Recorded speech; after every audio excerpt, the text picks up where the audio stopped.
Hey everyone, this is Paige from Casper Creative. Today's video is going to be a rummage sale haul, as well as tips and tricks for you to use when you go out rummage sailing. Let's get started. The first tip I have for you is to have a plan. Use your resources to find out where lots of different rummage sales are happening, and then you can plan your course around that.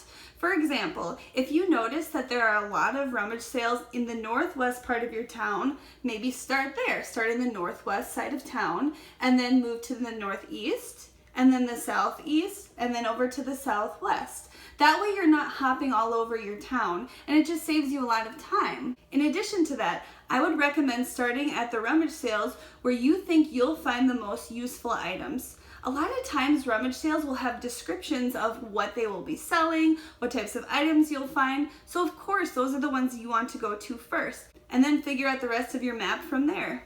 In addition to that, you want to make sure you go early and also pay attention to what day the rummage sale starts, because I've noticed in my town, some of them start on Thursdays, some of them start on Fridays, and some of them aren't until Saturday. If you can't make it to a sale until a Saturday and they started on Thursday, you probably won't find a whole lot of items there. Still go, because there could be some hidden gems, but I wouldn't put that very high on your priority list. Tip number 2, never pass up a free bin. I've noticed that a lot of rummage sales I go to have a certain bin or a box where it just says free across it, and there's usually like random things in there, but sometimes you can find things that are really good, and it doesn't hurt to look in the bin, right? You might find something surprising that you wouldn't have expected to find in there. When I went to a rummage sale not too long ago, I found this old Easter basket. It was a nice wicker, but it was orange and it had this big long handle. And so I grabbed it because it was free, and I actually ended up cutting off the handle itself, and then I painted the basket white.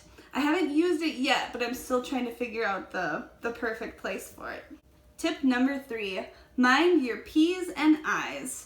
Now, we've all heard of the term mind your P's and Q's, but this is a little different. And by P, I mean potential. Lots of items might appear a little bit odd or not something that you would want initially, but look for the potential. Because sometimes an item could be a really good foundation for something that you can create. For example, you might see a piece of framed art that you're not really a fan of, but maybe the frame is really nice. A nice frame can really add a touch of elegance to a creation. So you can create some of your own art and then put it into a nice frame. Something that I found when I was out rummage sailing was this lantern right here. I'm not sure if you can see it.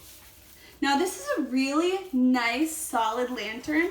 I was told that the light still works when you plug it in, although I'm not sure. This is really nice. It's all set for Christmas, but the paint is kind of fading a little bit and you can tell that it's sort of worn, but it's really good quality. It's super heavy and I feel like it has so much potential. So what I plan on doing with this is removing the garland and all of these little extra things, repainting it, maybe distressing it, something like that, and then having it in my house. And what's kind of cool too is I can decorate it for the different holidays. So for example, I might put some garland back on it when it's Christmas time, but when it's springtime, I might decorate it a different way. I might put some flowers on here, or like maybe a little decorative bird on top. So again, consider the potential, because even if, for example, this is something that you wouldn't necessarily use, there's potential there, and just remember that. And I think this was like $1 or $2 or something, so it was a really good find. Another potential that I found was, and this is hard to see, I got this table right here. And this little thing cost $1. I thought it would be a really nice side table for one of my spare bedrooms. I do need to finish it. It has some rust on it. I think the owner said it was an old typewriter table, and I just thought if I can figure out a way to refinish this to cover up the rust, it could be really pretty and rustic looking as a side table for one of our rooms. Now the I for mind your P's and I's is inspiration. Look for things that inspire you. Even if you don't end up buying them, they might inspire you to create something on your own.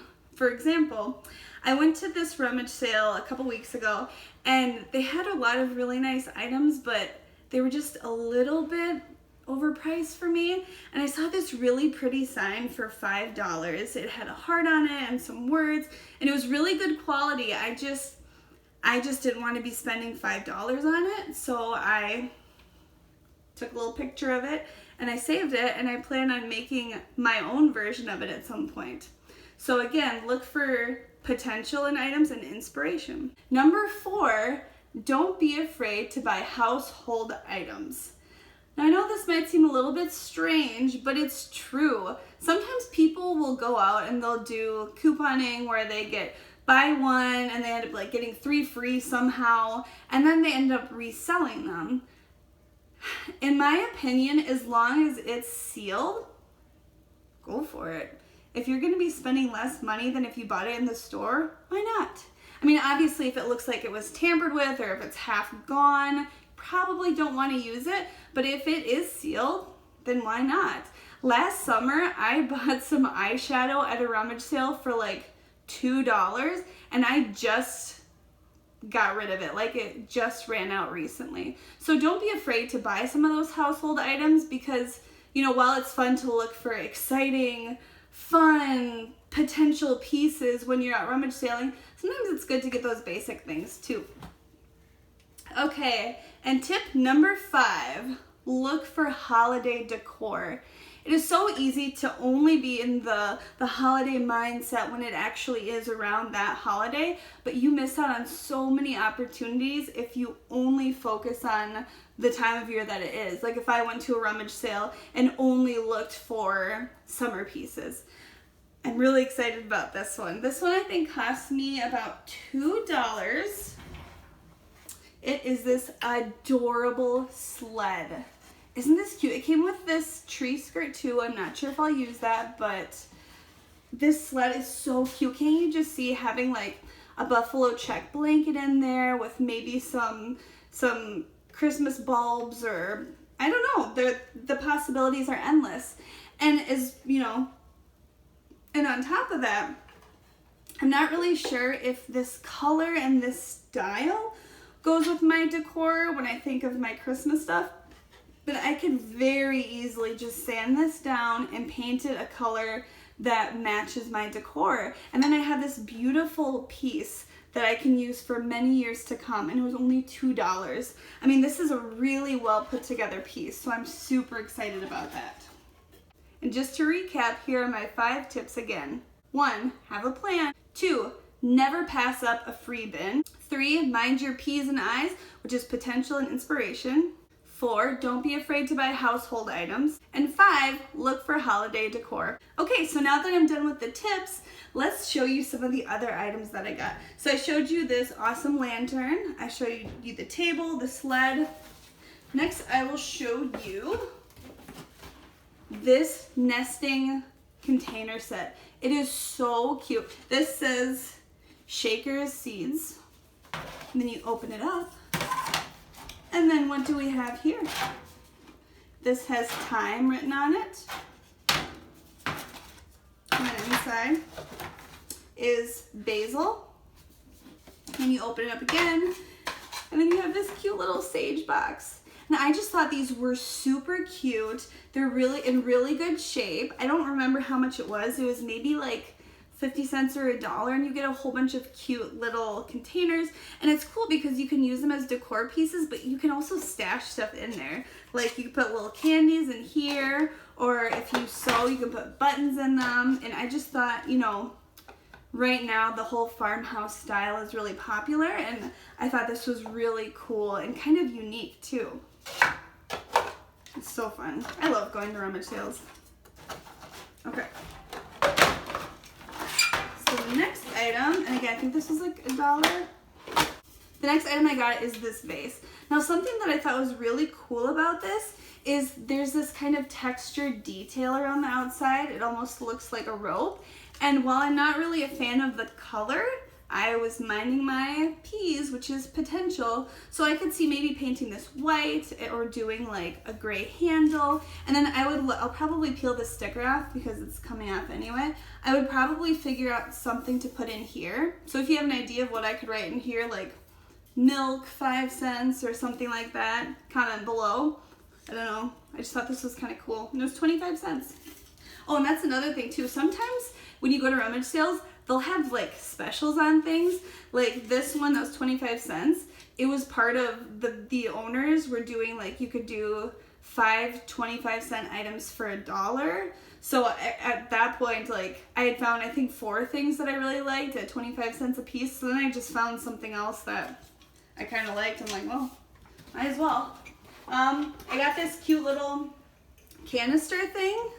I just thought this was really cute. And that, again, for storage, and it's that really pretty milky white color. So I could store things in here, or, you know, maybe like a little change jar or something like that. Yeah, I just thought this was super cute. I also got, this was also part of the 5 for $1, and I just thought this was a really good quality bowl. I like at the bottom it has kind of that felt stuff so it doesn't slide around. It always makes me think of a pool table. So I just thought this was cute. Like we could maybe use this to throw our keys in there and everything. We have hooks to hang up our keys, but sometimes keys don't always end up in there. But you know, maybe keys or sunglasses, things like that. I lose my sunglasses all the time. I currently have 2 pairs of sunglasses. Don't know where either one is. So if I ever find them back, this would be a good place to store them. All right. And then, I'm so excited about this. Here's this cute little basket. Look at these little handles. Isn't that super cute? So now, again, 25 cents. So that was part of the 5 for $1. Super cute. I think I would probably paint this top part black and then maybe this black just to give it a little bit more of like, I don't know, to make it still look kind of weathered and older, but still kind of elegant and not quite so old. So again, and this is pretty big, like look at this. I mean, it's bigger than my head, which is kind of cool. All right, and then this item, an even bigger basket. Isn't this so cool? Like look at that, ooh. Yes, definitely needs to be cleaned out, but probably again doing a similar paint theme with it, with the dark around the top, the middle, and the bottom. And then I would maybe like store blankets in here or something like that. Again, this would probably look really good in one of our spare rooms. So I don't know, but I'm so excited. I just have to share all of these items that I got. Everything cost me less than $10. Let me say that again.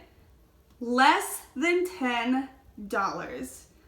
I was like a kid in a candy store. That being said, as much fun as I had with rummage sailing, it's still important to be smart and to not get too caught up in it. There were a few items where it was like, oh my gosh, this is so cool, but in my head it's like I knew that I didn't have a use for it, and a good deal isn't a good deal if it's something that you're not even going to use. So I'm really excited. I hope to go rummage sailing again sometime.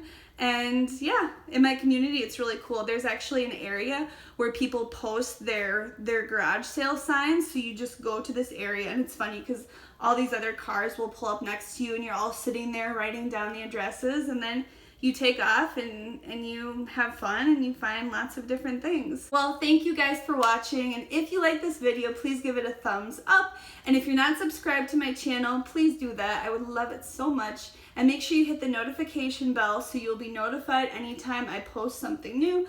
I am so excited for my next Dollar Tree DIY. I bought a tool to use for my Dollar Tree DIYs. It was $8 on Amazon, and it is a game changer. So I am super excited. So again, if you haven't subscribed, now is the time. My next DIY is super exciting. So thank you guys again for watching, and I'll see you next time. Bye.